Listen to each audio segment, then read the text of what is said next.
Good morning children. इस video में आज हम पढ़ेंगे क्लास 6 विज्ञान से चैप्टर 2 जिसका शीर्षक है भोजन के घटक।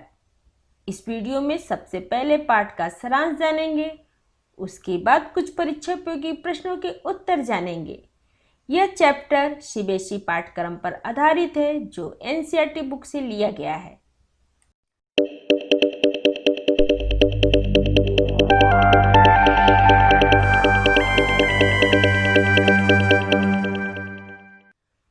बच्चों, हमारे शरीर के लिए कुछ पदार्थ भोजन के रूप में आवश्यक होते हैं। इन पदार्थों को पोषक कहते हैं। भोजन के ये मुख्य अवयव हैं कार्बोहाइड्रेट, प्रोटीन, वसा, विटामिन और खनिज। कार्बोहाइड्रेट के बारे में जानेंगे तो कार्बोहाइड्रेट को ऊर्जा देने वाला भोजन कहते हैं। हमारे शरीर को ऊर्जा प्रदान करने का मुख्य स्रोत है कार्बोहाइड्रेट। कार्बोहाइड्रेट का निर्माण कार्बन, हाइड्रोजन और ऑक्सीजन के मेल से होता है। कार्बोहाइड्रेट 3 प्रकार के होते हैं, शर्करा, स्टार्च और सेल्यूलोज। कार्बोहाइड्रेट के पहला प्रकार है, मतलब कार्बोहाइड्रेट का पहला स्रोत है शर्करा या शुगर। यह एक सरल कार्बोहाइड्रेट है जिसका स्वाद मीठा होता है, जैसे ग्लूकोज, गन्ना, दूध और फलों में शुगर होता है। सेकेंड है स्टार्च या मंड। यह एक जटिल कार्बोहाइड्रेट है। यह एक स्वादहीन सफ़ेद पाउडर होता है। गेहूं, मक्का, आलू और चावल में स्टार्च होता है। थर्ड है सेल्यूलोज। यह पादपों की कोशिका भित्ति में रहता है। यह एक जटिल कार्बोहाइड्रेट होता है। मनुष्य का पाचन तंत्र सेल्यूलोज का पाचन करने में अक्षम होता है। अब हम जानेंगे प्रोटीन के बारे में। प्रोटीन से शरीर के विकास तथा ऊतकों की मरम्मत में मदद मिलती है, इसलिए प्रोटीन को शरीर की वृद्धि वाला भोजन कहा जाता है। प्रोटीन दूध, दाल, अंडे, मांस और मछली में पाया जाता है। प्रोटीन सबसे ज़्यादा दूध से बने पदार्थ जैसे मक्खन, घी आदि में और दाल में सबसे ज़्यादा पाया जाता है। प्रोटीन का अणु कई छोटे अणुओं से मिलकर बना होता है जिन्हें एमिनो एसिड कहते हैं। एक वयस्क के शरीर को प्रति किलोग्राम वजन के हिसाब से प्रतिदिन 1 ग्राम प्रोटीन की आवश्यकता होती है, लेकिन बढ़ते बच्चों और गर्भवती महिलाओं को इससे अधिक प्रोटीन की आवश्यकता होती है। अब हम जानेंगे वसा या फैट के बारे में। वसा और फैट किन किन चीज़ों से प्राप्त होता है इसे भी जानेंगे। वसा का निर्माण कार्बन, हाइड्रोजन और ऑक्सीजन से होता है। मक्खन, घी, दूध, अंडे की जर्दी, सूखे मेवे और तेल में प्रचुर मात्रा में वसा होती है। एक वयस्क को प्रतिदिन लगभग 35 ग्राम वसा की आवश्यकता होती है। हमारे शरीर में अतिरिक्त ऊर्जा को वसा के रूप में जमा कर लिया जाता है। जब शरीर को अतिरिक्त ऊर्जा की जरूरत होती है तो शरीर वसा का इस्तेमाल करता है, इसलिए वसा को शरीर का ऊर्जा बैंक भी माना जाता है। विटामिन ए, डी, ई और के अवशोषण के लिए वसा का होना जरूरी होता है। वसा के कारण शरीर से ऊष्मा के ह्रास की रोकथाम होती है। अब हम विटामिन और विटामिन के स्रोत के बारे में जानेंगे। विटामिन जटिल कार्बनिक कंपाउंड होते हैं। हमारे शरीर के वृद्धि और विकास के लिए विटामिन आवश्यक होते हैं।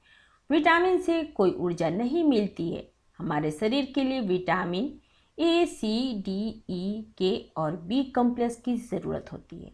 हमारा शरीर केवल 2 विटामिन का निर्माण करता है, विटामिन डी और के, इसलिए अन्य विटामिन भोजन से ही मिल पाते हैं।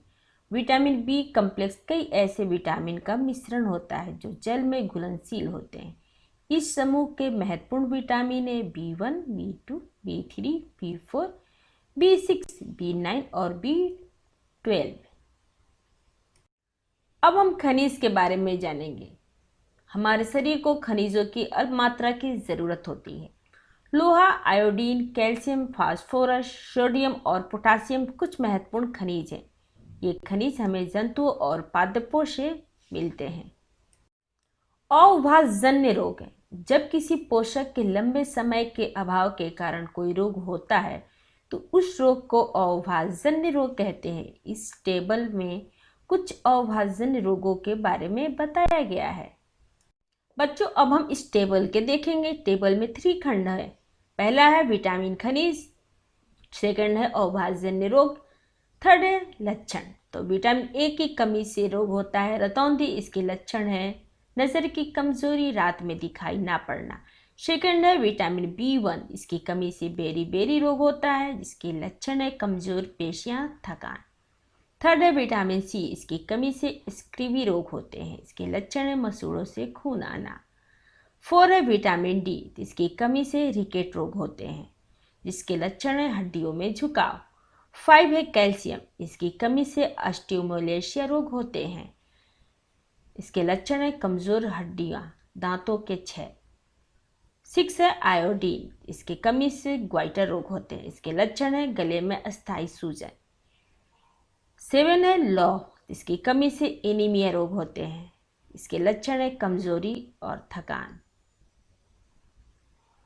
अब हम यहाँ पे जानेंगे आहारी रेशे किसे कहते हैं। भोजन में उपस्थित रेशों को आहारी रेशा या रुक्षांश कहते हैं। हमारा शरीर इनका पाचन नहीं कर पाता है, लेकिन रुक्षांश से कब्जियत की रोकथाम होती है। रुक्षांश से भोजन का आयतन बढ़ जाता है, जिससे पेट भरा हुआ लगता है। रुक्षांश से भोजन को आहार नाल में आगे बढ़ने में मदद मिलती है। अनाज, सलाद, सब्जियां और अंकुरित दानों में रुक्षांश रहता है। अब जानेंगे संतुलित आहार किसे कहते हैं। तो जिस आहार में सभी पोषक सही अनुपात में रहते हैं उसे हम संतुलित आहार कहते हैं।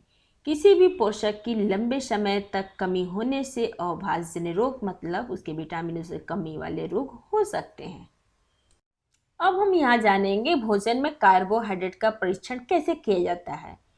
तो इसके लिए दिए गए खाद्य पदार्थ का पेस्ट बना लिया जाता है। उस पेस्ट में आयोडीन की बूंदें डाली जाती हैं। यदि खाद्य पदार्थ का रंग गहरा नीला हो जाता है तो इससे ये पता चलता है कि खाद्य पदार्थ में कार्बोहाइड्रेट मौजूद है। भोजन में प्रोटीन का परीक्षण कैसे किया जाता है। तो इसके लिए दिए गए खाद्य पदार्थ को पेस्ट बना लिया जाता है। फिर उस पेस्ट में 2 बूंद कॉपर सल्फेट और 10 बूंद कास्टिंग सोडा मिलाया जाता है। यदि खाद्य पदार्थ का रंग बैंगनी हो जाता है तो इससे पता चलता है कि खाद्य पदार्थ में प्रोटीन मौजूद है। भोजन में वसा का परीक्षण कैसे किया जाता है। तो इसके लिए दिए गए खाद्य पदार्थ को एक कागज में लपेटकर मसला जाता है। यह सावधानी रखनी होती है कि कागज फट ना जाए। उसके बाद कागज को फैलाकर रोशनी में देखा जाता है।